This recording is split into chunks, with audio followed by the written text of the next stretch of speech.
한적한 시골 마을, 박씨라는 이름의 한 은퇴한 교사가 살고 있었습니다. 그는 도시에서의 번잡한 생활을 뒤로하고 자연과 접하며 조용한 나날을 보내고 있었습니다. 그러나 어느 날 그는 대수롭지 않게 넘긴 감기 기운이 점점 심해지면서 자연 치유에 대한 필요성을 절감하게 되었습니다. 박씨는 바깥 세상과 단절하고 자신만의 힐링 방법을 찾기 위해 노력했습니다. 그는 주변에 있는 숲속을 산책하곤 했지만 몸이 점점 더 피로해지자 다른 방법이 필요하게 되었습니다. 그러던 중 옛 친구가 요가에 대해 이야기해 주었고 그는 자연 속에서 요가를 해보면 어떨까라는 생각을 하게 되었습니다. 그렇게 박씨는 인터넷을 통해 자연 치유력 증진을 위한 요가를 검색하기 시작했습니다. 이내 다양한 요가 자세와 그 효능에 대한 정보를 접하게 되었습니다. 특히 태양 숭배 자세, 나무 자세, 비둘기 자세 등이 자연 치유력과 깊은 관련이 있다는 것을 알게 되었습니다. 첫 번째로 시도한 것은 태양 숭배 자세였습니다. 아침 해가 뜨기 시작할 무렵 박씨는 집 뒤에 있는 작은 들판으로 나가 태양을 향해 두 팔을 쭉 뻗었습니다. 이는 마치 자기 몸 안의 에너지를 태양과 동기화하는 것 같았습니다. 숨을 깊이 들이쉬고 내쉬면서 그는 신체의 모든 신경이 깨어나는 것을 느낄 수 있었습니다. 이어 나무 자세를 시도했습니다. 숲에 들어가 가장 건강해 보이는 나무 하나를 찾고 그 앞에 섰습니다. 뿌리를 땅에 내리듯 한쪽 다리를 펴고 무릎을 굽혀 다른 쪽 발을 허벅지에 고정했습니다. 이 자세는 그의 마음을 안정시키고 뚜렷한 중심을 잡아주었습니다. 나무와 하나가 된 것 같은 느낌을 받으면서 마음의 안정을 얻으며 자연의 리듬에 동화되었습니다. 마지막으로 비둘기 자세를 할 때는 온몸의 긴장이 풀리는 것을 느꼈습니다.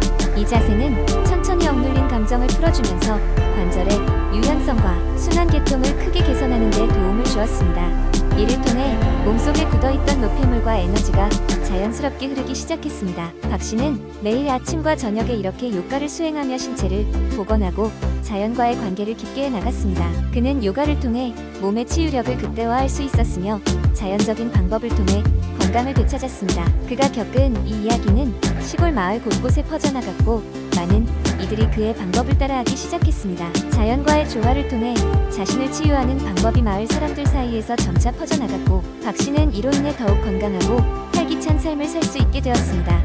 이러한 경험은 그에게 단순한 치유 이상의 가치를 주었으며 자연에서 얻을 수 있는 무한한 배움을 늘 가슴에 품고 살았습니다. 두 번째 이야기, 한때 나도 현대인의 고질병인 만성피로에 시달리던 사람 중 하나였다. 매일 아침이 오면 잠자리에서 일어나는 것이 그렇게나 힘들었고 하루 종일 머리가 무겁고 몸이 천근만근이라 일상생활조차 버주의주게 느껴졌다. 그러던 어느 날 나는 우연히 한 친구로부터 피로 회복에 도움을 주는 식습관과 생활 습관에 관한 이야기를 듣게 되었다. 그 친구는 평소 스트레스가 많은 직장인으로 살면서 피로에 시달리던 자신을 위해 여러 가지 방법을 시도해 보았다고 한다. 그러던 중 우연히 그가 반전의 계기가 된 방법을 알게 되었는데 바로 간헐적 단식이었다. 간헐적 단식은 하루 중 식사를 할 수 있는 시간을 제한하는 방식으로 그 시간 외에는 오롯이 몸이 회복에 집중할 수 있도록 도와준다는 것이었다. 이 방법을 꾸준히 실천하면서 그는 놀라운 변화를 경험했다고 한다. 낮 시간에 집중력이 높아지고 잦았던 피로감이 현저히 줄어들었다는 것이다. 그의 이야기에 큰 자극을 받은 나는 나만의 피로 회복 루틴을 만들기로 마음먹었다. 우선 하루 8시간의 수면은 필수적인 기본기임을 깨닫고 잠자리에 들기 전 스마트폰을 내려놓기로 결심했다. 푸른 빛의 스크린은 수면 호르몬 분비를 방해하고 숙면을 방해한다는 여러 연구 결과에 기초하여 잠자리에 들기 전 독서를 하고 잠들기 1시간 전에는 모든 전자기기를 끄는 습관을 들였다. 더 나아가 나는 채식 위주의 식단으로 전환하게 되었다. 그것은 완전한 채식주의자가 되기보다 매 끼니마다 신선한 채소와 과일을 섭취함으로써 비타민과 미네랄을 충분히 공급받겠다는 결심이었다. 특히 비타민C가 풍부한 과일들은 면역력과 피로 회복을 동시에 도와주기 때문에 매일 아침 키위나 오렌지 한두 개를 먹는 것으로 하루를 시작했다. 그렇게 섭취한 자연의 에너지는 내 몸에 신선함을 불어넣었고 각종 가공식품과 탄산음료를 멀리한 덕분에 속도 한결 편해졌다. 운동 또한 빼놓을 수 없는 요소 중 하나였다. 주 3회 이상 유산소 운동을 생활화두로 삼았다. 처음에는 동네 공원을 가볍게 걷는 것에서 시작해 점차 조깅과 근력 운동도 병행하게 되었다. 몸을 움직이며 흘리는 땀은 신체뿐 아니라 정신 건강에도 좋다는 것을 체감하게 되었다. 이 시간이야말로 나에게 있어 진정한 힐링의 순간이었다. 한편 명상을 통해 마음의 피로도 회복할 수 있었다. 매일 아침과 자기 전에 10분씩 조용히 앉아있는 것만으로도 마음의 여유가 생겼고 바쁜 일상 속에서 지친 심신을 다스릴 수 있는 방법이 되었다. 명상을 시작하고 나서는 짜증과 스스로에 대한 불만도 감소하였고 긍정적이고 감사하는 마음을 더 넓게 가지게 되었다. 이 모든 식습관과 생활습관이 조화를 이루었을 때 나는 비로소 피로에서 해방되는 것을 경험하였다. 피로감을 뿌리 뽑고 나니 삶의 질이 급격히 향상되었고 매일매일이 활기차고 충만한 느낌으로 채워졌다. 이 새로운 습관들은 이제 내 생활의 일부가 되어 나를 건강하고 행복한 삶으로 안내하고 있다. 오늘도 나는 친구들과 함께 느리지만 꾸준한 변화를 즐기며 더 많은 사람들에게 이 유익한 이야기를 전하고자 한다. 세 번째 이야기, 옛날 옛적 소란스러운 도심 속에서 벗어나고자 하는 한 남자가 있었다. 그의 이름은 민수였고 그는 일상에서 마주하는 끝없는 스트레스에 지쳐 있었다. 업무의 압박, 인간관계의 어려움, 끊임없이 울리는 스마트폰 알람까지 모든 것이 그의 어깨를 무겁게 눌렀다. 어느 날 그는 머리가 지끈거리고 심장이 빠르게 뛰는 것을 느끼면서 이대로는 안 되겠다고 생각했다. 민수는 자연의 품으로 돌아가기 위해 주말마다 근교의 산을 찾기 시작했다. 그러던 어느 날 산길을 걷다가 그는 우연히 산속 깊은 곳에 있는 작은 명상센터를 발견하게 되었다. 호기심에 이끌려 들어간 민수는 그곳의 명상 지도자인 선재 스님을 만나게 되었다. 스님은 민수가 안고 있는 스트레스를 눈치채고는 조용히 미소를 지으며 말했다. 호흡만 제대로 해도 인생이 변할 수 있단다. 이 말을 들은 민수는 처음에는 의아해했지만 스님의 제안을 들어보기로 했다. 선재 스님은 민수에게 스트레스를 줄이는 특별한 호흡법을 가르쳤다. 그 호흡법의 이름은 4-7-8 호흡법이었다. 스님은 자연스럽고 차분한 목소리로 설명하기 시작했다. 먼저 코로 천천히 4초 동안 숨을 들이마셔보세요.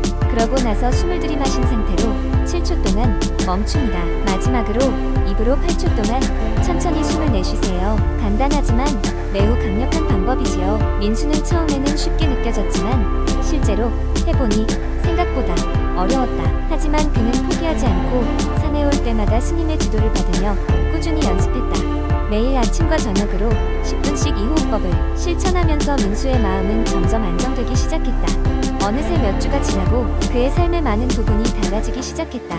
머리가 상쾌해졌고 사소한 일에 화를 내지 않게 되었다. 무엇보다도 동료들과의 관계가 좋아졌고 업무도 더 효율적으로 처리할 수 있게 되었다. 그의 변화는 주변 사람들에게도 긍정적인 영향을 미쳤다. 어느 날 그의 직장 동료가 민수에게 말했다. 갑자기 무슨 좋은 일이 있었어요? 너무 차분하고 행복해 보여요. 민수는 미소를 지으며 대답했다. 사실 호흡하는 법을 배웠어요. 아마 그게 나를 이렇게 만든 것 같아요. 이후로도 그는 스트레스가 찾아올 때마다 깊은 숨을 고르며 마음의 안정을 찾곤 했다. 그리고 그동안 배운 호흡법을 다른 사람들에게 전파하며 그들 역시 일상의 평화를 찾을 수 있도록 도왔다. 민수에게 호흡법은 단순히 스트레스 완화를 넘어서 삶의 예술이자 철학이 되었다.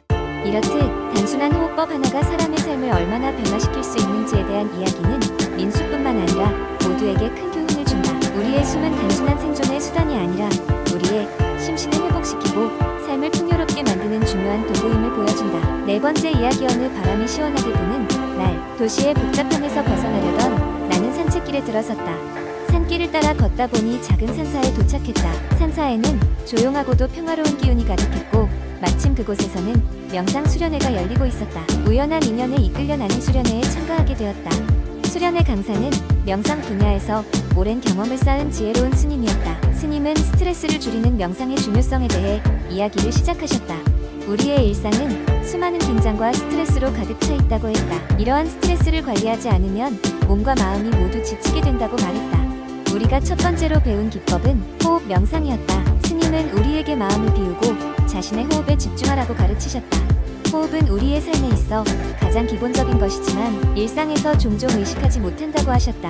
천천히 깊게 숨을 들이쉬고 내쉬면서 그저 호흡의 흐름을 인식하는 것만으로도 마음이 안정된다고 설명하셨다. 다음으로 배운 것은 걷기 명상이었다. 스님은 우리가 평소 걷는 것을 새로운 방식으로 바라보게 하셨다. 걷기 명상에서는 발이 땅에 닿는 느낌, 바람이 얼굴에 스치는 느낌, 주변의 소리를 조용히 감상하는 것에 집중한다. 한 걸음 한 걸음이 매 순간 새롭고 특별한 경험이라는 것을 느끼게 되면서 숲을 걷는 동안 나의 마음은 점점 고요해졌다. 마지막으로 스님은 자의 명상이라는 기법을 소개하셨다. 이 명상은 자신과 타인에 대한 연민과 사랑을 증진시키는 데 중점을 둔다. 눈을 감고 조용히 앉아 모든 존재가 행복하고 평화롭기를 이라는 염원을 반복하며 마음을 연습하는 시간이었다. 마음속에서 평온과 따뜻한 감정이 넘쳐흐르는 것을 느끼면서 우리의 내면에 깃든 화합과 자비의 힘을 깨달았다. 수련을 마친 후 나는 매 순간이 특별하고 소중함을 느끼게 되었다. 명상은 단지 스트레스를 줄이는 방법을 넘어서 일상에서 마주하는 모든 것에 감사하고 배우는 것을 가능하게 해주었다. 그날의 경험은 나에게 큰 깨달음을 주었고 일상에서도 지속적으로 명상을 실천하기로 결심하게 만들었다. 도시로 돌아온 후에도 바쁜 삶 속에서 잠시 멈추고 내면의 고요함을 찾는 법을 잊지 않기로 다짐했다. 이러한 변화는 명상이 주는 진정한 선물이었고 그 길에 안내해준 스님께 깊이 감사드린다.